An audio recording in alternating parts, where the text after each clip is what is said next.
My name is Emily Carter, and I'm 33 years old. Last Thanksgiving, I stood at the entrance of a restored train station in Cincinnati, Ohio, watching more than 400 volunteers prepare meals for families who had nowhere else to go. The tables stretched across the hall like one endless line of hope. Every chair had a name card. Every plate was real china. No one would eat alone. Then the front doors opened. My older sister walked in. She wasn't smiling. She wasn't carrying food. She was holding an envelope with both hands like it weighed more than she could carry. The entire room slowly became quiet. Not because people knew who she was. Because they knew who I was. And everyone could tell something important had just walked through the door. 7 years earlier, my family had decided I wasn't worthy of sitting at their Thanksgiving table. Instead, my mother left my dinner on the front porch. A paper plate, covered with aluminum foil. My name written across the top in thick black marker. I ate alone on the steps while everyone else laughed inside. What happened after my sister walked into that station changed every single person in my family forever. But before I tell you about that day, you need to understand how someone can become invisible inside their own family. 7 years earlier, I was 26. I rented the upstairs room of an old Victorian house owned by a retired teacher named Mrs. Lawson. The room wasn't much. One bedroom. A tiny bathroom. Windows that rattled every time freight trains passed. But it was mine. I worked 2 jobs. Every weekday I cleaned offices downtown before sunrise. After lunch I worked at a grocery store stocking shelves until evening. Most people hate cleaning. I never did. Cleaning makes sense. Chaos goes in. Order comes out. You always know when you've done a good job. People rarely notice clean floors, but they always notice dirty ones. I liked that. My father used to tell me, if people only notice your work when it's missing, then your work matters. He stopped saying things like that after my mother started making all the decisions. My mother cared about appearances. Always had.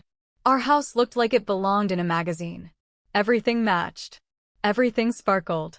Everything had rules. Shoes off. Coasters only. Napkins folded exactly 3 times. No fingerprints on glass. No loud laughter. No mistakes. To strangers, she looked perfect. To family, she expected perfection. My older sister, Rachel, learned how to give it to her.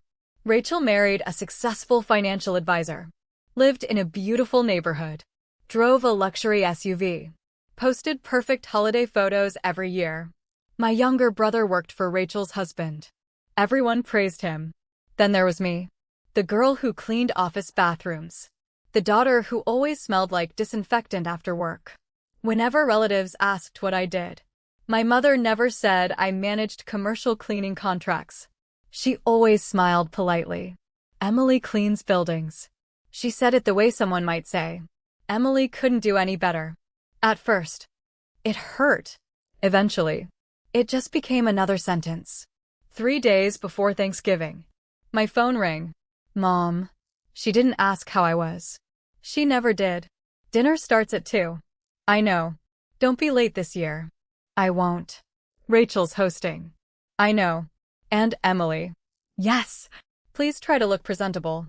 Click. She hung up. No goodbye. I stood in the empty grocery aisle staring at my phone. One customer walked past, pushing a cart. Another employee asked if I was okay. I smiled. I'm fine.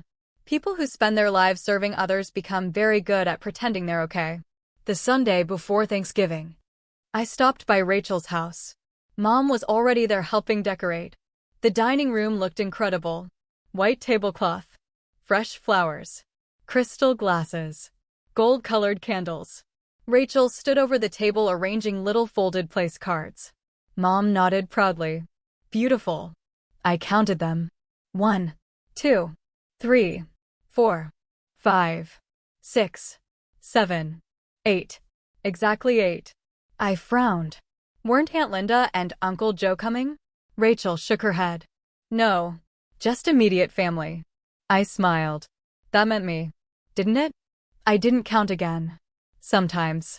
The biggest mistakes happen because you assume you're included. Thanksgiving morning started perfectly. Until 8:15. My manager rushed toward me inside the grocery store. Emily. Yeah. Half our morning crew called out sick. I can stay. You sure? Of course. Holiday pay mattered. Every extra dollar mattered. I had been saving money for almost 2 years.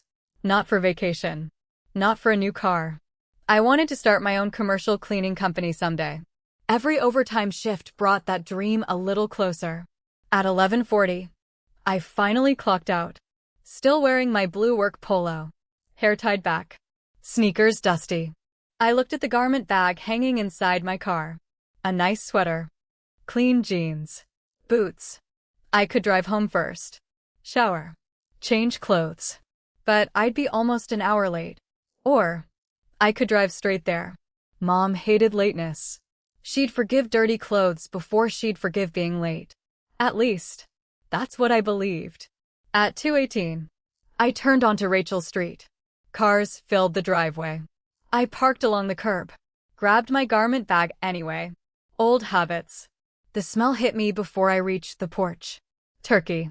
Fresh bread. Pumpkin pie. For one brief second, I smiled. Home. Then I noticed something strange. The front door was closed.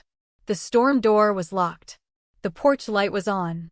At 2 in the afternoon, I rang the bell. Inside. Laughter.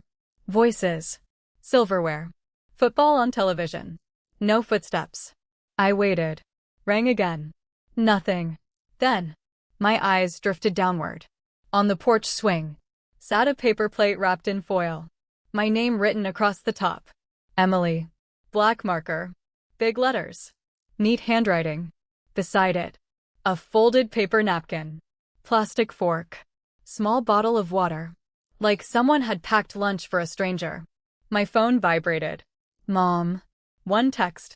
You can eat outside. You're still wearing work clothes. The table is already set. I stared at the message. Read it again. Then again. My hands started shaking. I looked through the dining room window. 8 chairs. 8 place cards. Everyone already seated. No empty chair. Not one. There had never been a place for me. Not before I arrived. Not before Mom saw what I was wearing. The decision had already been made. Someone had planned this. I slowly picked up the paper plate. It was warm. Turkey. Mashed potatoes. Green beans. Dinner rolls. Everything looked perfect. Someone had taken great care making it. That somehow hurt even more. I sat on the porch step. Not because I wanted to. Because my knees suddenly couldn't hold me anymore. Inside, my family laughed. Outside, I took one bite. Then another. The food tasted like nothing. Halfway through, an elderly neighbor walked by with her golden retriever. She slowed down. Looked at me. Looked toward the dining room window. Then back at me. Oh, sweetheart. I forced a smile. Happy Thanksgiving. She didn't answer right away. Instead, she quietly said, I hope someday they realize what they've done. Then she kept walking. I watched her disappear around the corner. I never even learned her name. But I never forgot her face. Or the sadness in her eyes. Because she saw something my own family refused to see. A daughter. Sitting alone. Eating Thanksgiving dinner on her mother's porch. 10 minutes later, I stood up. Left the empty plate exactly where I'd found it. Walked to my car. Started the engine. Never looked back. As I drove away, one thought kept repeating inside my head. Not anger. Not revenge. Just one sentence. If they don't want me at their table, I'll build one so big they'll never be able to ignore it. I didn't know then. That 7 years later, my sister would stand in front of hundreds of people, holding an envelope, begging for 5 minutes of my time.